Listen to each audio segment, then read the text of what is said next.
All Access Network Television presents Serial Killers, Supernatural, and Murderers. All Access Network.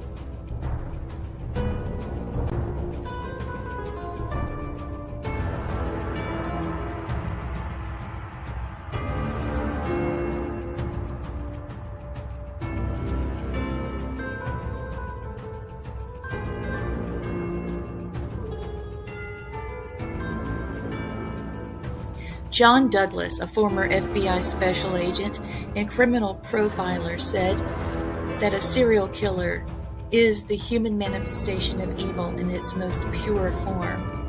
This reflects the chilling nature of serial killers as seen through the lens of a criminal psychologist.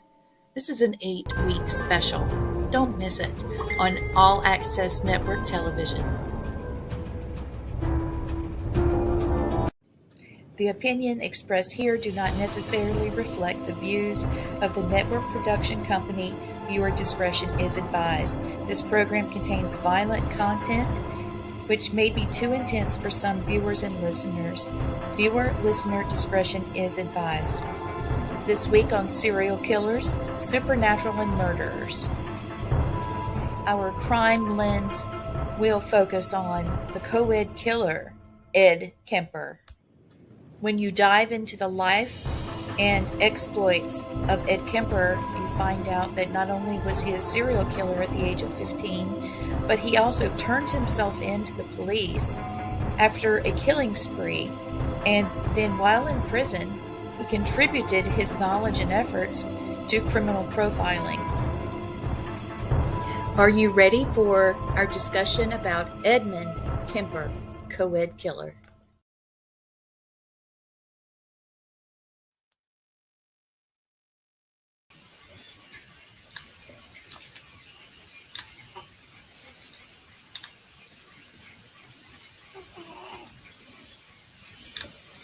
There we go. It helps when I hit the right button, Blaine. Every time. I'm so sorry. I only do it once a week. You know, Gwen's the real, master of this. Hey, Gwen. Hey, how are you guys? Doing all right. I started a little early. I had to do some pre-show stuff. Oh, absolutely. We showcased Shane McLean, and he is watching. Hi, Shane. He is the host with Dark Society Paranormal Podcast. It is the bomb. Everybody that he's had on, I'm on board with. Great people. Oh yeah, you say it, Blaine. We got to get together soon, all of us. Shane, you hear this, right? And Angie, listen, his wife is the sweetest thing. Right I on. heard this little kitty cat mew. And it was a little bitty baby, Blaine. It was a little baby. And I said, we're in the middle of the Fitzpatrick Hotel. Yeah. And I'm looking over at Gwen, and I'm like, do you hear that? She said, hear what? And then she goes, oh, yeah, I hear it. Mom looks around. She hears it. And I looked in their room, and Shane's standing at the door. And Shane's sweet wife is down on the floor with an eyedropper feeding these brand new kittens. Oh. And these babies just... ended up on their doorstep through, he's not so little anymore. Oh my gosh, you're going to have to show pictures on your show. I saw him. Everybody watching, you got to be, please watch Shane's show, and maybe he could get some pictures of that little boy to Gwen, and you guys can show him off. He was like, like 2 thumbs maybe. Oh, goodness. Yeah, and I don't know, just the love and kindness of his wife. There he is, just came right out of that room, and I had tears. There's my Tom, my buddy. What is happening? So you didn't get to see the new intro I made. I think it looks pretty darn good. Yeah, it does. Tonight we are talking about Ed Kemper. You want to see it? You want me to play the Ed Kemper little thing again? Oh no, yeah. I think did you have it like on earlier or? Yeah. You might have seen it then. Yeah, I think I shared it or something. Oh, sweet. I made one last night, 3-4 in the morning, and when I played it, I don't know, it was hiccuping. It was playing all this weirdness, and I just said, you know what?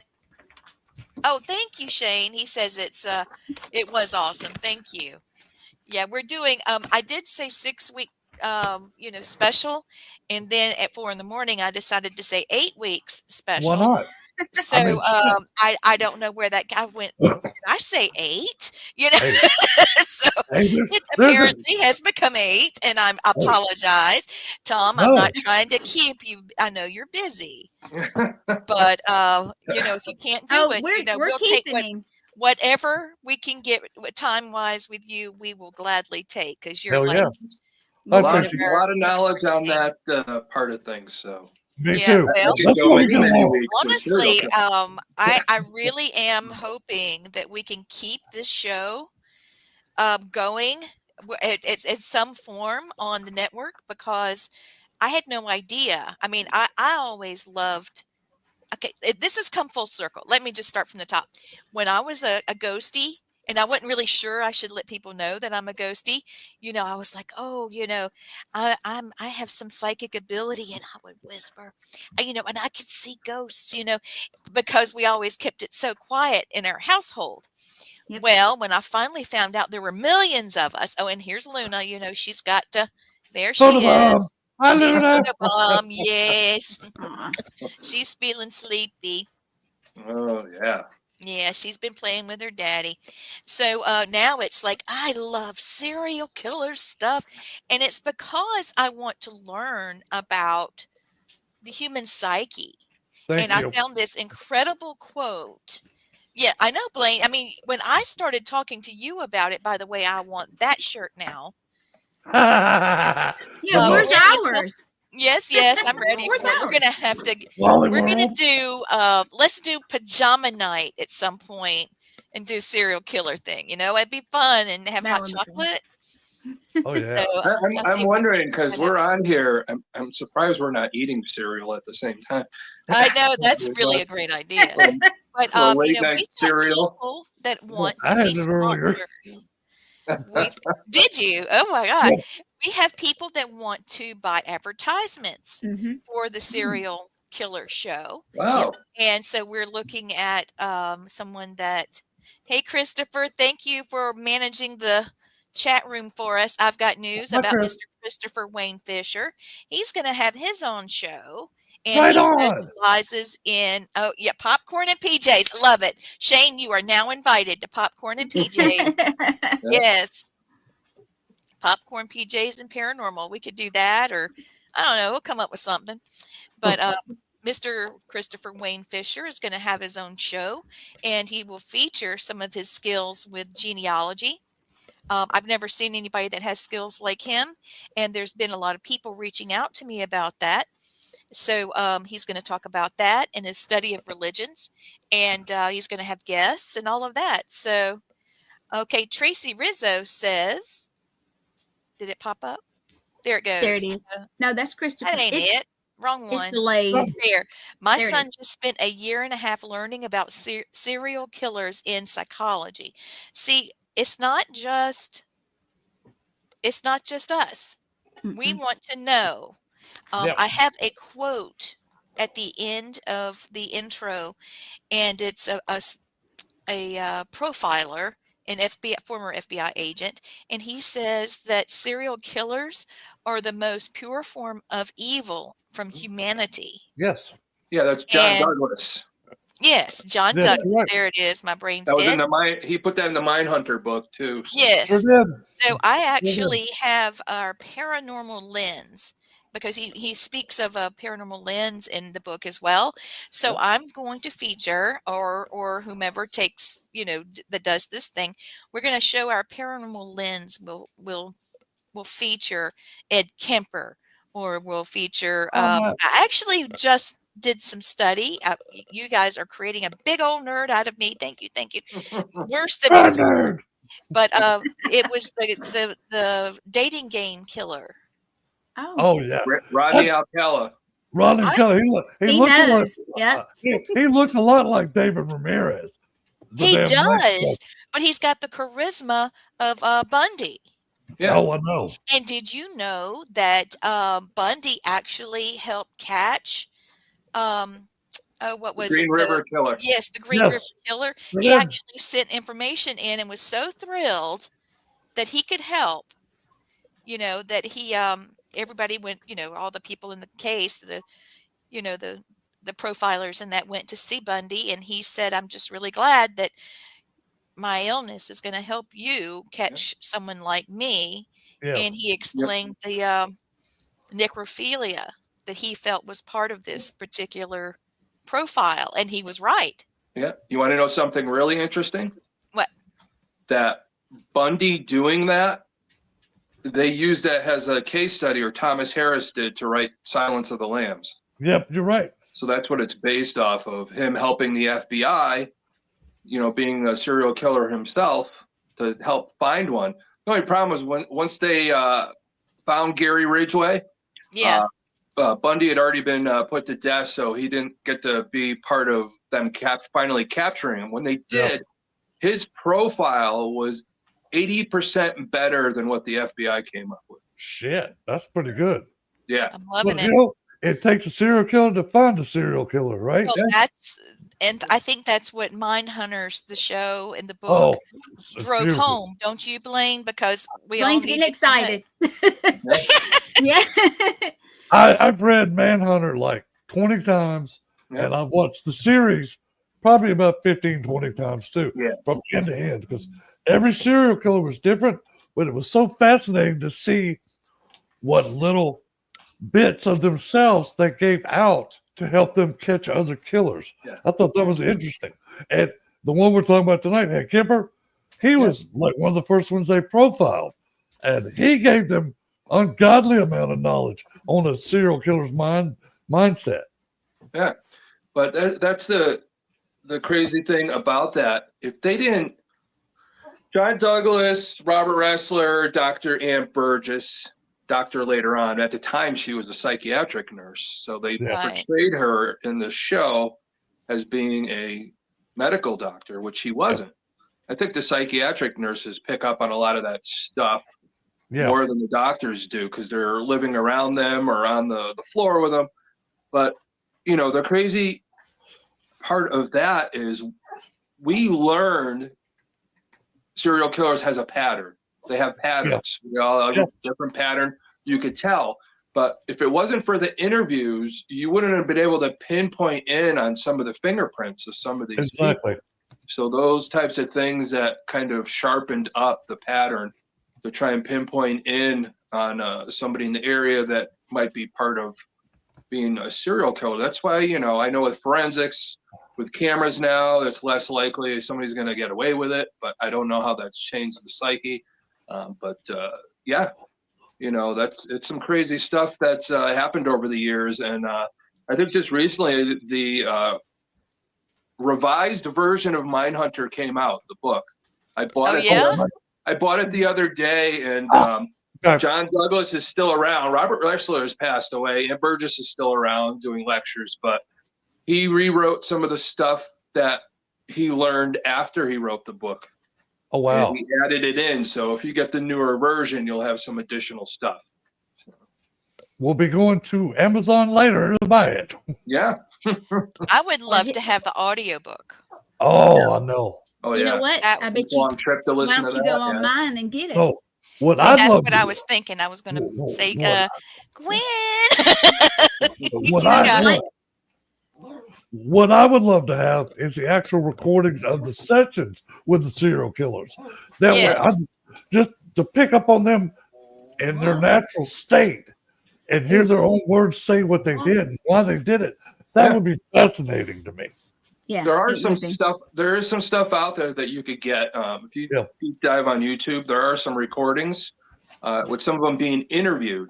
But I kind of know what you're talking about. I'd rather have a hidden recorder what they're talking about, because sometimes these guys or ladies are so manipulative.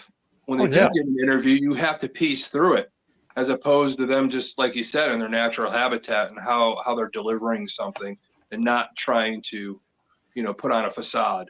Yep. So I had a question. Wait a minute. I'm going to pull this in. Give me just a second.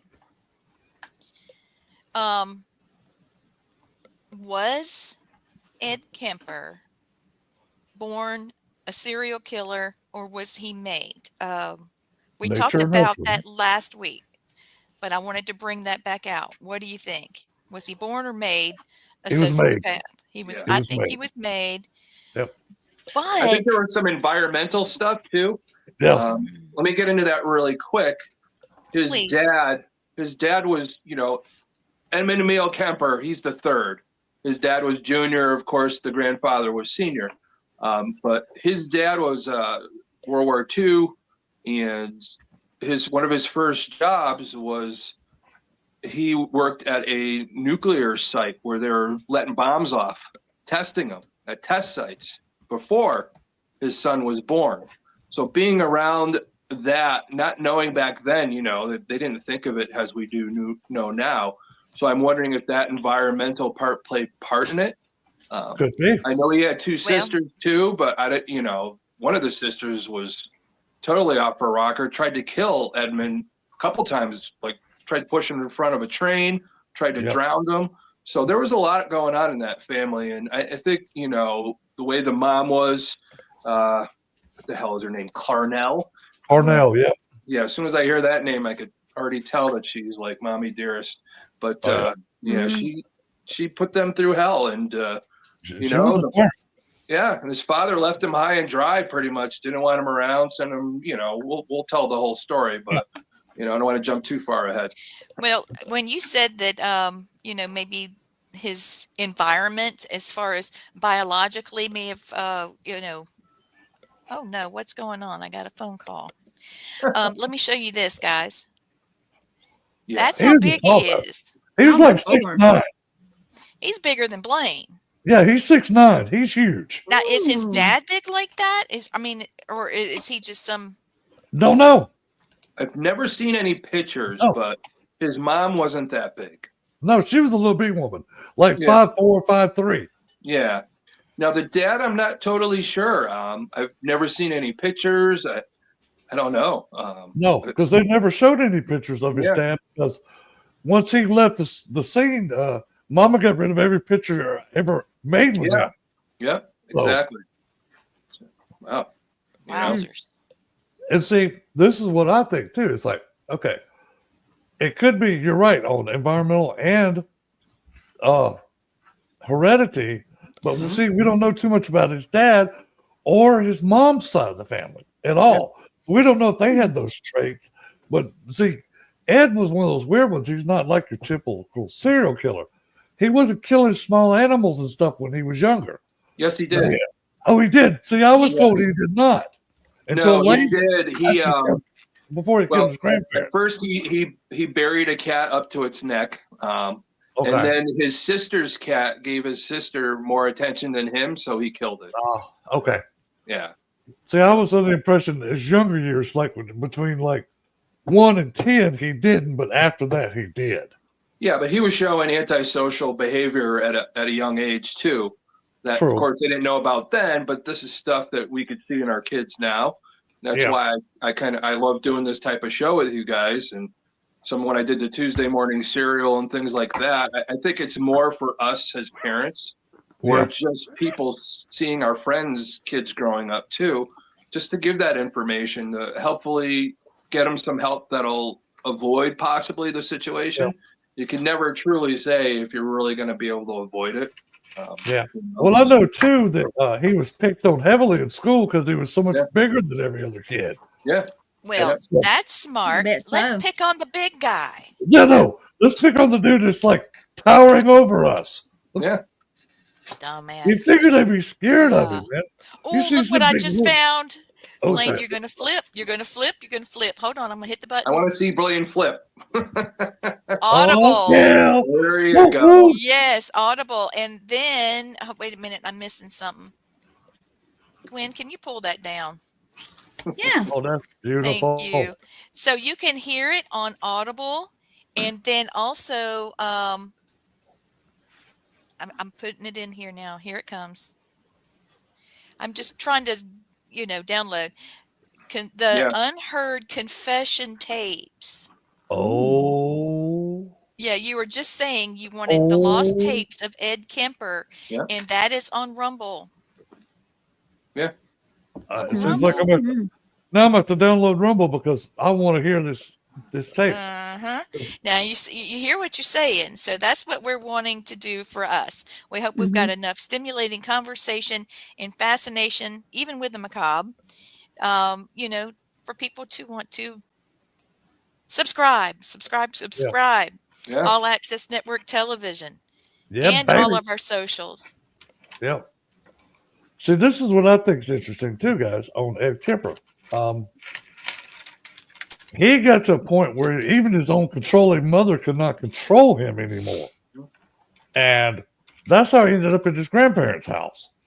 And I think he lived with them, about a year before he killed both of them?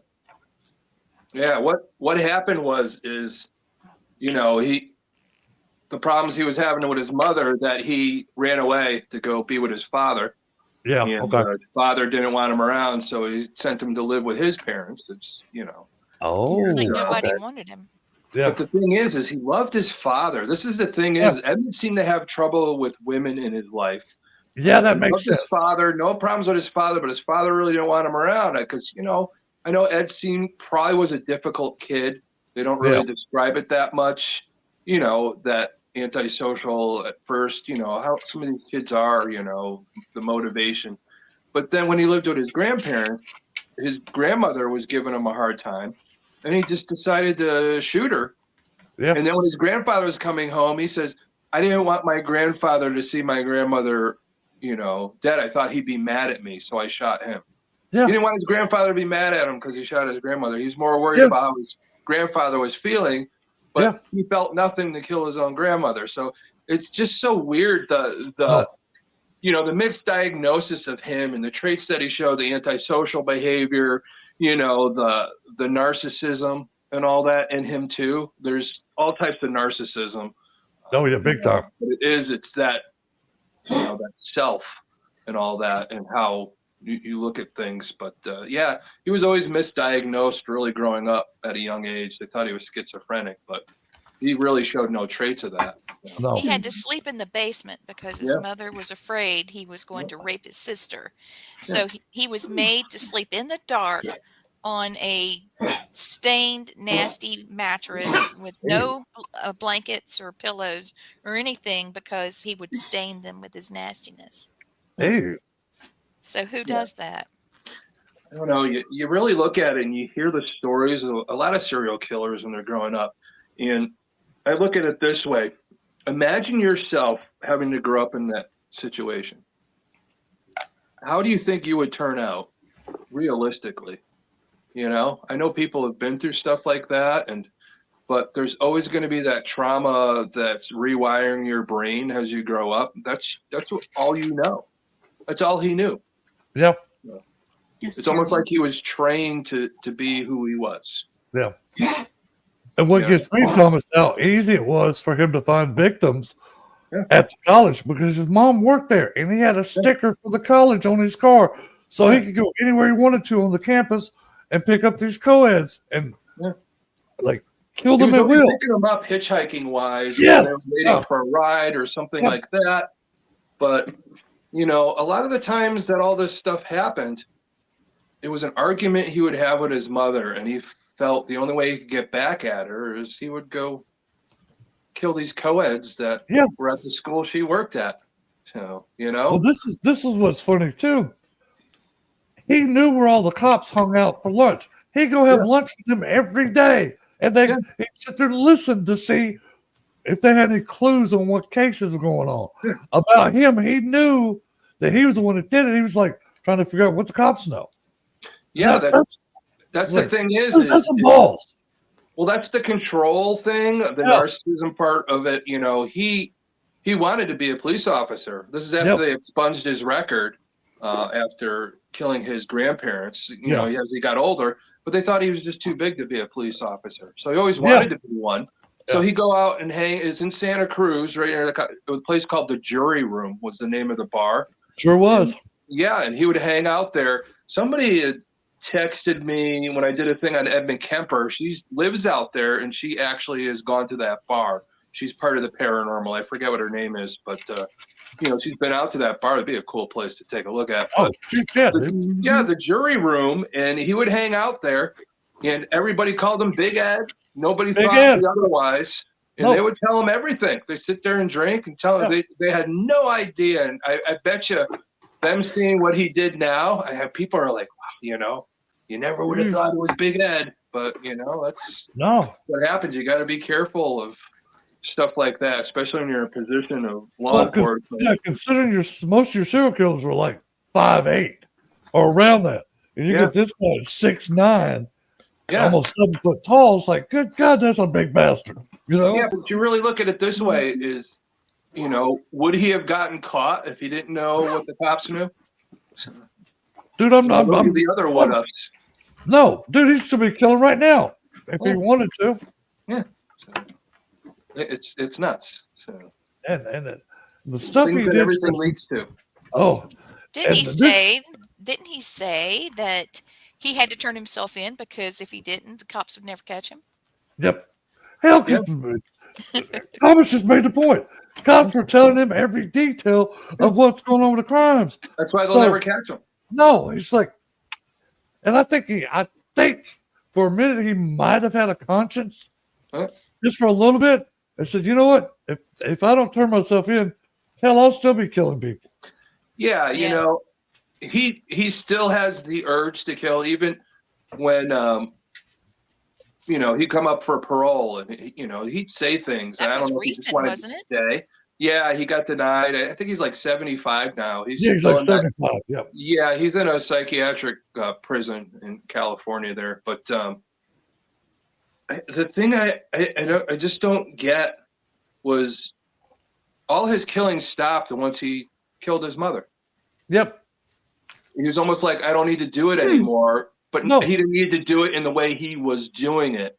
Doesn't mean he could stop killing, Case in point, he still had that control issue, that narcissism too.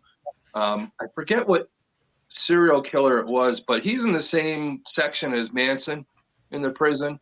And he had the other serial killer there. I forget his name, but he would kill people because he says, if I didn't kill people, then there would be a bad earthquake in California. Oh, God, yeah. And then it's funny because after he was captured, I think it was like a week later, there was a bad earthquake. Oh, shit. He was in prison. Yeah, it was so crazy.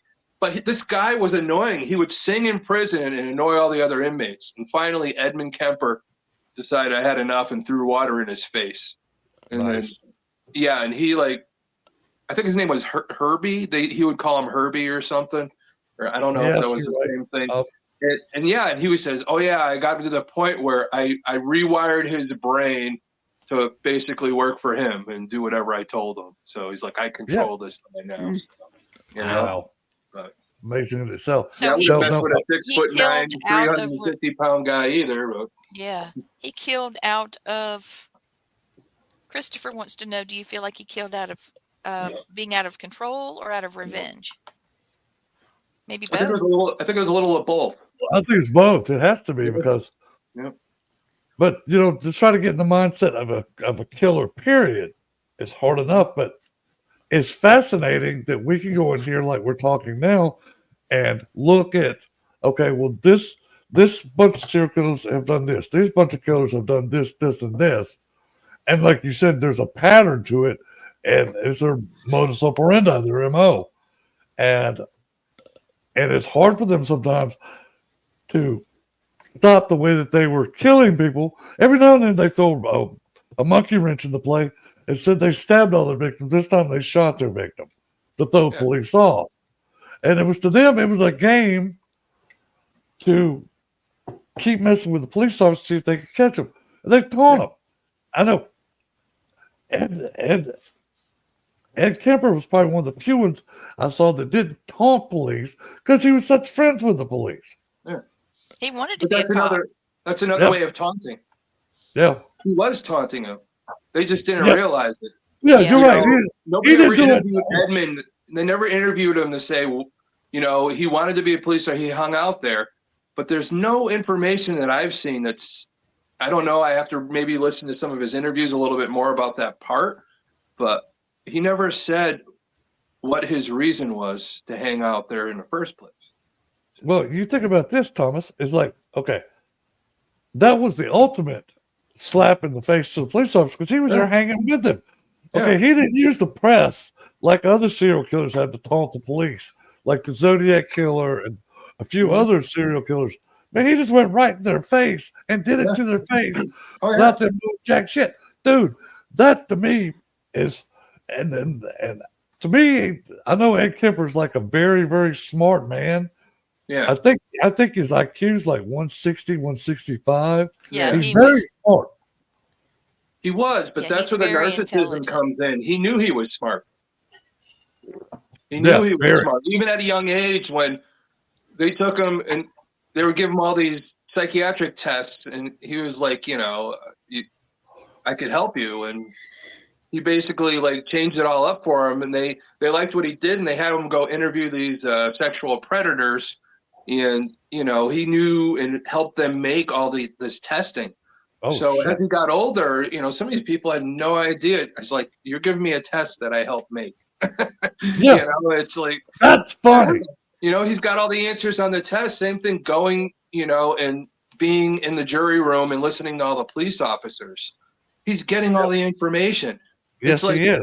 Let's say, he's like one of those football coaches that already has to play before it's going to happen. He says, guys are going to do this. Or the pitcher, he already knows they're going to throw a curveball. So he's prepared for it. Yeah. The guy's incredibly intelligent, and we look at it. It's not dumb luck. I really think one of the things that they missed on Edmund Kemper is I think most of the time he knew what he was doing. It was part of a game. It was part of his narcissism over the antisocial behavior that he had too. It's crazy. Edmund Kemper is such a study. He's so different, I think, than most of the people we've studied. Dude, just the dynamic of it. It's like a little bit of everything. Yes, with him. He called himself a walking time bomb. Yeah, he did. But what's funny though? When he was getting interviewed by different people, including the FBI, he was the most courteous, well-mannered, just like you're talking to, somebody that's sitting, is a deacon of a church. Yeah. And that other side of him, dude. But it's funny, he never showed that side of himself when he was being interviewed. Not once.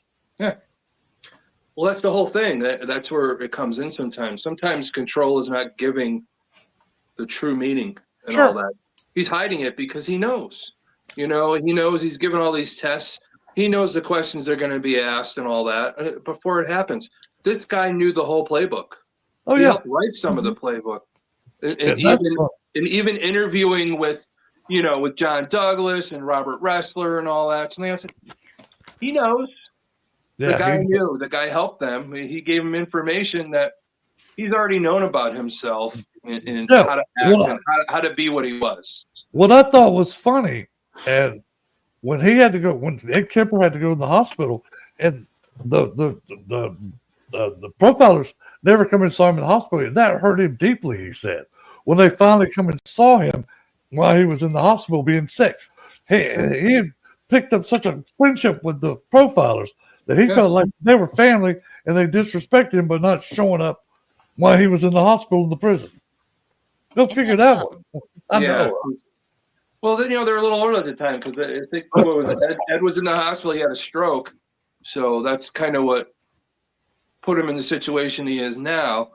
But the other thing is, before he had his stroke, he was very helpful in the prison, did his jobs. He had 5,000 hours in the recording studio to do basically books on tape. He would read books so the blind could hear the stories and all that. They said that a lot of famous books. He did Star Wars. He did a Star Wars book. So, it's just a fascinating case study. The things that he would do and the things in his life that have happened. I'm not putting the guy up on a pedestal because he's still a serial killer. Sure. But the thing is we could learn a lot from a guy like that to help other people. Yeah. So that's what it's about, learning the psyche of people. That's why we're so involved. But Just to stop for a second, I think I saw Becky Evans chime in. Becky, hope you're doing better. You're there. I hope you're feeling better. You got us a little worried there for a second. Hopefully everything's okay, and hopefully you're enjoying the show still tonight. In the hospital. Yeah. Lots and lots of healing shit. Yeah.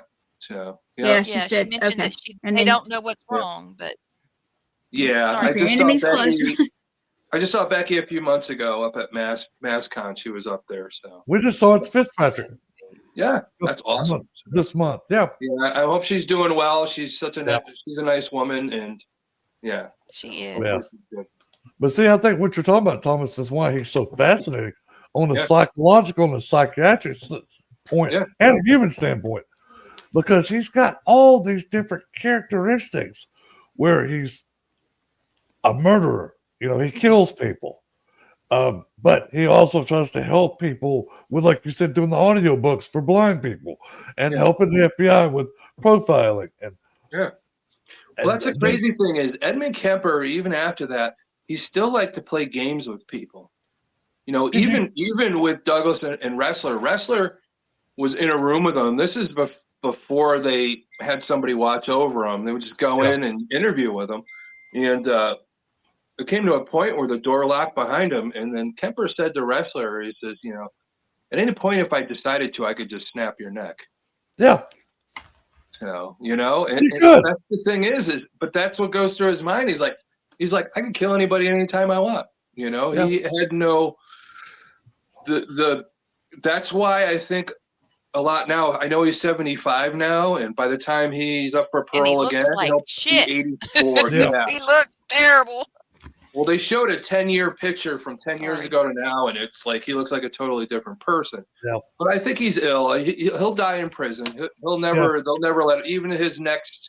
I don't think he'll make it to his next parole hearing as 84. No. Us being the seers or the psychics that we are, I give him 3 years at the most. I'm thinking that's about what I give him, 3 to 5. Yeah. So, that's what I'm feeling on him. When I knew we were going to talk about this, and sometimes I just sit and meditate on certain things, and I feel 3 years on Edmund Kemper, unfortunately. Yeah, I picked up between a wealth of knowledge even now. So Well, you think about it. Can you imagine when he first got put in prison? You, Ron. And all of a sudden you're his cellie. They put you in the cell with Ed freaking Kemper. Yeah. What the hell are you thinking? Unless they he put was another. In Folsom Prison. Did you know? Yeah, he was in Folsom. He was there at the same time. That's Johnny Cash's thing. That's not. I read that and I said, "Wait a minute." Well, they had him. They had him and Manson in the same prison at Folsom. Then they moved Manson over to Corcoran, and I don't know if Kemper got moved up to Corcoran or not, or if he's still in San Quentin. But all right, so I got a slide for you. We were talking about his childhood. I got it all on there for you. Okay, that he was 6'4" at the age of 15. Mm-hmm. And he was awkward. And then when his parents got divorced when he was 9, at 13, he was, that's when he buried his cat alive. I'm not going to talk about that, but I got to let that part just slide on by because that's, oh my God. He also said that his mother was a bitter woman and many people thought that she was as well. He called himself a walking time bomb. She talked about his manhood. She made fun of it and made fun of him in general. And goes on to say that he killed his grandmother, I think, as a rehearsal to kill his mom. Could be. I don't know. That's just my thought. What do you guys think about that?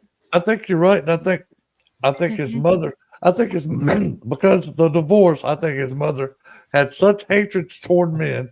And he was the only boy left in the house. So she took everything out on him because he was a male. I mean, she would tell him no woman's ever going to love you or anything like that. And that's where he had trouble. He would see women and all that, but he knew he didn't have the social way of being able to have a relationship. Exactly. So even though a lot of people don't know, he had a relationship for a little while. Did he? Yeah. Yeah, for like a whole year. I think he was like engaged too. Yeah, what? He was. Wow. I didn't know that. Now here's some pictures of his victims, okay? All right. And I feel like that these are all of them. I'm going to stop the banner so you can see it a little better. I didn't realize it was You going to got cut it? it You need off. me to do it? Yeah, babe. Thanks. Okay, you're welcome. I was struggling around here. Mm-mm. There's his grandpa. Yeah. Okay. That's better. And here's the thing. Of course, they're all female, but they're not age specific. Mm-hmm. They're hitchhikers, and they're getting to college. But their heights, weights, hair color, their race, everything's just kind of all over the place. Yeah. So he's not. Two of them. The thing that I was thinking about the other day, two of them are of Oriental descent. I'm wondering if he picked them because of his father abandoned him, and his father was a World War II vet. Those types of things, that correspondence. So it's something that, I know I dive down the rabbit hole pretty hard sometimes. That's just my feeling. But yeah, it's kind of weird. Out of the 6 women that he killed, those 6 co-eds, 2 of them were of Oriental descent. So, and I find that kind of interesting that he would pick them, what was going on in his mind at the time. So was there some abandonment issues that his dad didn't want him to, on top of the struggle he had with the relationship with his mother and how that makes a lot of sense. Emasculating that was for him. So, Well, here's another slide, and you've already covered this, but in case there's something on here you want to look at, how he was charged and sentenced, 8 counts of first-degree murder, and he wanted the death penalty. Yep. He said he deserved to die, but instead he got life in prison. I don't know if you covered that much, but you mentioned the California Medical Facility State Prison. Yeah, that's where he is now. Yeah. Yeah. Now, I think after his stroke and all that, where he is now, he'll be there for the rest of his life. Yeah. And this is the last thing I got, and then it's you guys. But this is where he's being handcuffed, right? And after he was sentenced, later on, he goes back and signs a petition to undergo some sort of surgery. Let's see, what does this thing say? He filed a petition with the state to allow himself to receive what he called psychosurgery to make him stop wanting to kill people. So he basically wanted a lobotomy then. He's just intense. Yeah. He is. And he said that he felt like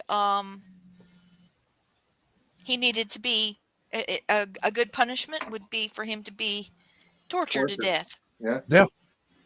That's all I got. The rest of it, you're right. He wanted that. And I'm sorry, I'm going to say it. The state of California is a pussy state that took away the death penalty.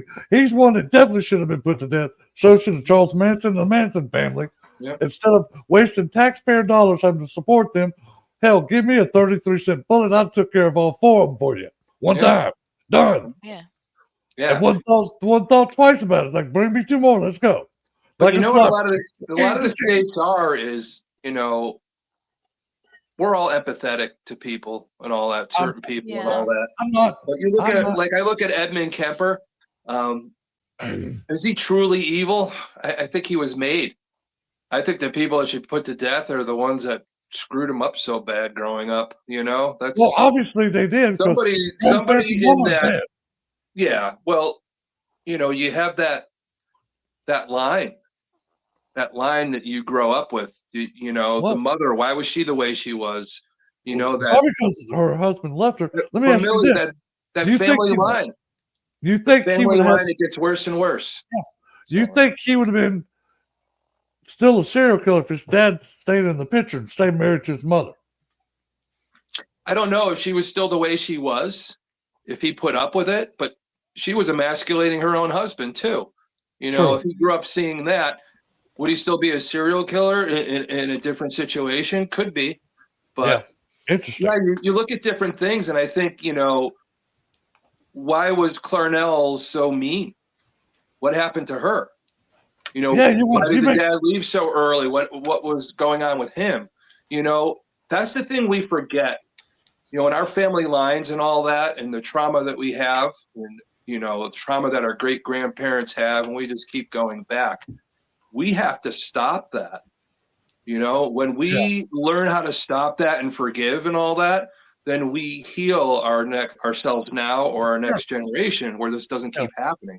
You know, that's where it really comes down to. That's how you stop a lot of these things. You have to recognize it early, and you have to forgive the past. So if you don't, you know, this is what happens. Yeah. But I love talking to you guys about this stuff, but we all, as normal people, wish that this didn't happen to other people. Oh, of course not. Yeah. And that's the reason we're studying this so much, is because we want to know why people are doing what they do. They can make them go kill 9 people and not think twice about it and warn your next victim. It's a logical person. It's like, I could not go on a killing spree and be a serial killer. I just have too much. I mean, I might not like you, but I'm not going to kill you because I want to be a serial killer today. You know? But that's the thing is I'm going to tell you this. We're all in the paranormal. We all are fascinated with serial killers, but it's all very intertwined. Yes. We look for the spirit world, but we're never 100% right or wrong about it. Yeah. You know, it's the chase of it. The same thing with the mind of a serial killer. We're never going to just be able to say that guy's a serial killer because we don't know the pattern. We'll never know the fingerprint exactly. Yeah. We know the pattern, but we'll never know the fingerprint till a person's captured. But after you capture them, the damage is done. So how do we do this so, you know, this doesn't happen? We'll never know. It's always going to be there. So. Well, think about this, Thomas. Okay, every time we go a ghost box session, how do we know some of the spirits we're talking to weren't victims of a serial killer or a murderer? We don't know. It's a matter of our communication. A lot of times when a serial killer takes somebody out, it's a traumatic situation. And sometimes that trauma doesn't let us pass on. Exactly. So there is that situation. Like I said, you guys know me. That's part of who I am as the Archangel of the Paranormal, is to recognize the trauma in a spirit and help them with it. Release them from that trauma to make the decision if they want to pass or not. So it's the same thing when I'm dealing with living people, you know, working in a prison system and all that, and what made them do what they did, what is their trauma, you know, can you correct it? Are you there as an officer to try and correct it? So if they do, you know, when they have their end of sentence, we used to call it EOS when they would leave, did we give them enough information to correct their behavior so they don't come back and maybe be a better citizen? You know, there are some cases that it works and a lot of times they come back, you know, but it's finding the trauma and trying to rewire the brain to change that behavior. But a lot of times with the antisocial behavior, there's no cure for it. So it's always going to be there. It's a matter of redirecting. So. Here's a picture of the guy that actually interviewed Edmund Kemper. And he's the man that Mind Hunters is actually, you know, about. I'm trying to remember who interviewed him most. Yeah, that's John Douglas. Yeah. Yeah, John Douglas has exclusively revealed what it was like to interrogate the infamous COED killer Edmund Kemper, who killed and dismembered 10 people in the 60s and 70s, and how it led him to develop a profile that analyzes serial killers that's still used today. And from what he goes on to say in that particular article is that one thing that was identified and confirmed was, like Blaine was saying earlier, about, you know, how as a child, these people wanted to be cruel and kill pets, different animals. And that was identified in this particular study. Well, that's the early study. What is it? I forget what it's called. The doctor that came up with it, the something triad, whatever. It's cruelty to animals. It's arson, setting things on fire, and it's wetting the bed after the age of 12. So, and that's the 3 things. Yeah. Now that one also is a sign of sexual molestation or assault. And a lot of times, that's what a lot of serial killers stem out of too. You know, a lot of serial killers are sexual predators too, because, you know, the thing is what is it? Patrick Mullaney, Howard Tetton, They're the original guys that started the behavioral science unit, but it wasn't for serial killers because that name didn't come until the 70s when Robert Ressler came up with it. It was a sexual assault, violent crimes division. Yep. So that was the BSU at first. And then a few years later is when, when John Douglas took it over, Robert Ressler came on as, one of them was, I think Ressler was the hostage negotiator that they brought onto the team, and just adding that. And then the medical part of it with Dr. Ann Burgess, who was a psychiatric nurse at the time.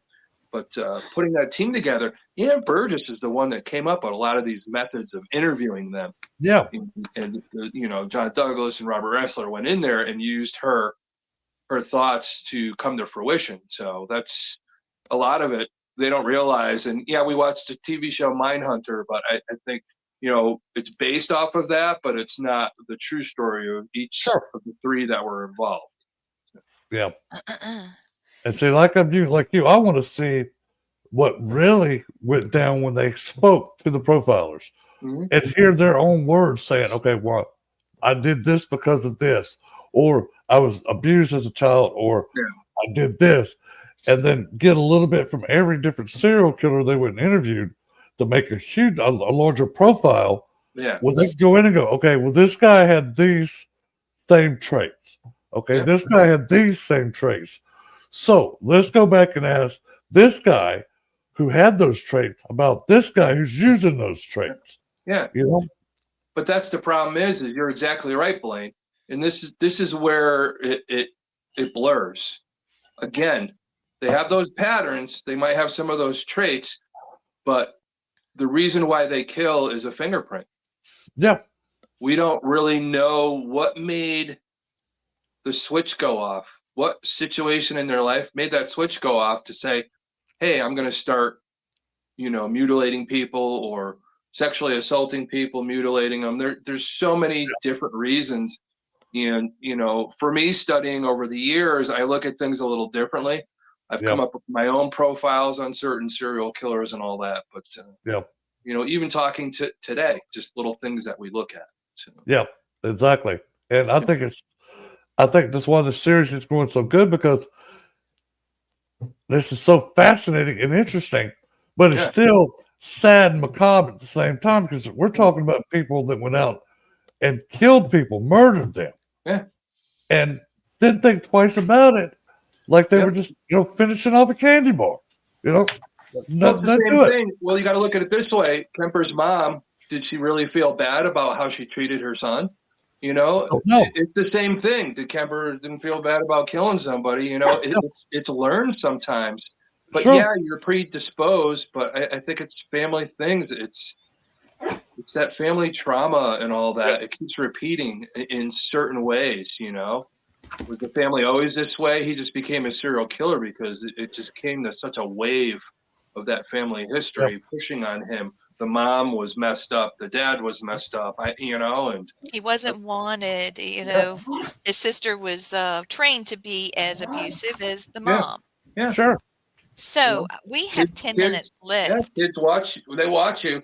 You wonder why your kids start saying the F word, and you realize, geez, I'm just saying it all the time. They're going to learn. They're going to learn. If your mom and dad are smokers and all that, the kids are going to probably start smoking as a teen. They see what they see. They're learning and all that. If you don't take the time, to work with your children, it's not over-parenting. You don't want to over-parent either. If you helicopter your kid, there's another opportunity there, because a lot of serial killers, they say, oh, they lived in a great family home. But, the thing is, especially nowadays, I say it a lot, the thing that concerns me is I'm not going to give it. Parenting's hard. So it's the hardest thing you'll ever do in your life. But the fact of the matter is nowadays, when kids go, let's say they go to a soccer tournament, everybody gets a trophy. If you don't teach your kids at a young age how to win and lose, when they get older and when winning and losing, they don't worry about getting a trophy, and they lose, they can't handle it. Nope. They can't go through that stress because they haven't learned it. Us as kids, we learn so much at a young age. Now it's harder for us to learn it. You can't learn at an older age. It's like you look back when you're younger, how much you learn between, being born until like 4th grade and all that. And that's our main. That's what's gonna bring us through life. And if we don't learn it then, it's very hard. You can't teach the old dog new tricks. You can't teach them how to lose at a younger age, or they're going to be able to handle it. Our kids are durable. We're all durable. Yeah. Let them know, hey, this is what happens. This is what happens in life. So go back to the drawing board. If you lost this time, you figure out how to lose better next or win better. Next time. That's the way I thought. That's the way we were taught. It was like, okay, I said, nothing's going to give it to you in this life. I said, you know what? When I lost, it made me want to play better. It's like, okay, I start questioning myself. It's like, okay, I could have did this, this, and this to make myself more better.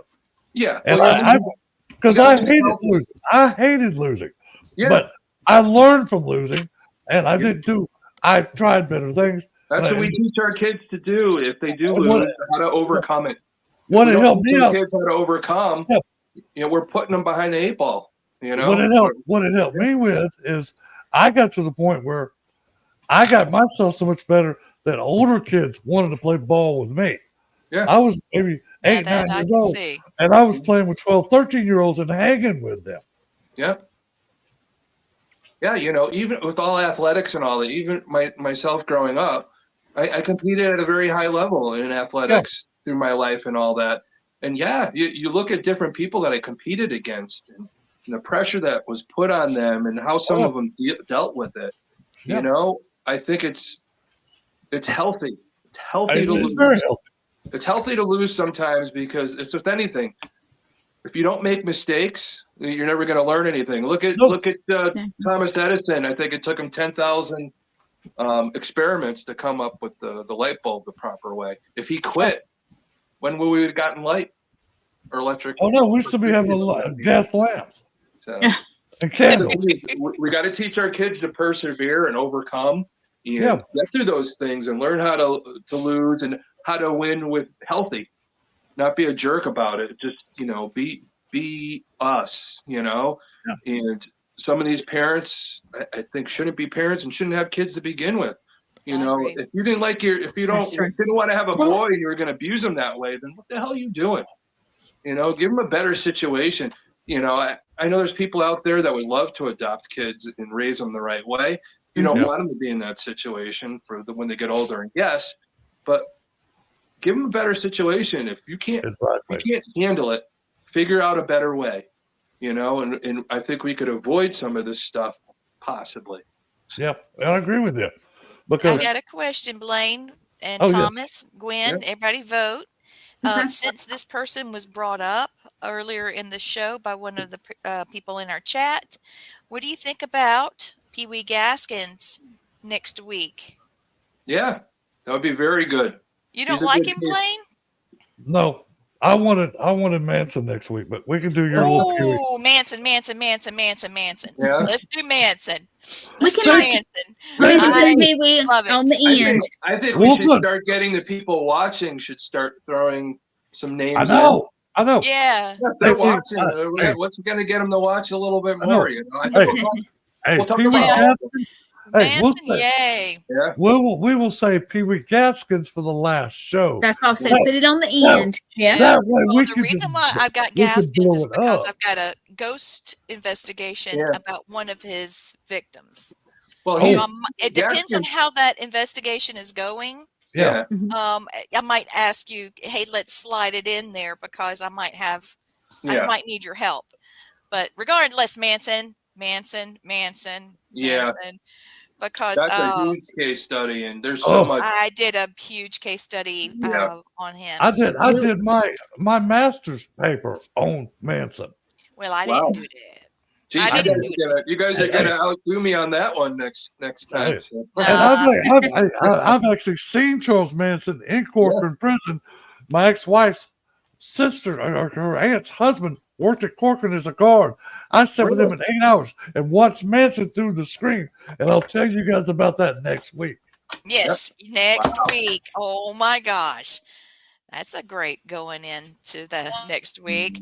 Yeah. So in order to take our brain out and scrub it from the nasty things that, he was doing, not just to the animals, but to these girls. I mean, he was saving their bodies in the closet and doing stuff. Let's look at, let's see. I met the whole family in Florence County. Oh gosh. So Shane met the entire Gaskin family in Florence County. So we need to have him on. Let's do it when we have TV. Yes. And can I say one more thing before we go there? Yeah. First of all, I want to say thank you to all of our watchers and listeners. Y'all, that means the world to us that we get to come on here, and you took your time out of a Wednesday night to come spend it with us, and it's a holiday tomorrow. And most of you are going to be with family and friends. We consider you family and friends. So thank you. Every week you come on here and watch and listen to us, and all the shares you do, it means the world to us every time. So thank you.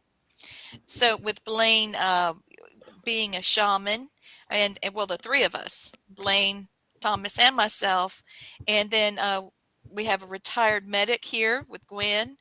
All of us are healers of some sort. I got this quote as instead of a blessing like I usually do with Family Spirit. And everything heals. Your body heals, your heart heals, your mind heals, wounds heal, and your soul repairs itself. Your happiness is always going to come back. Bad times don't last.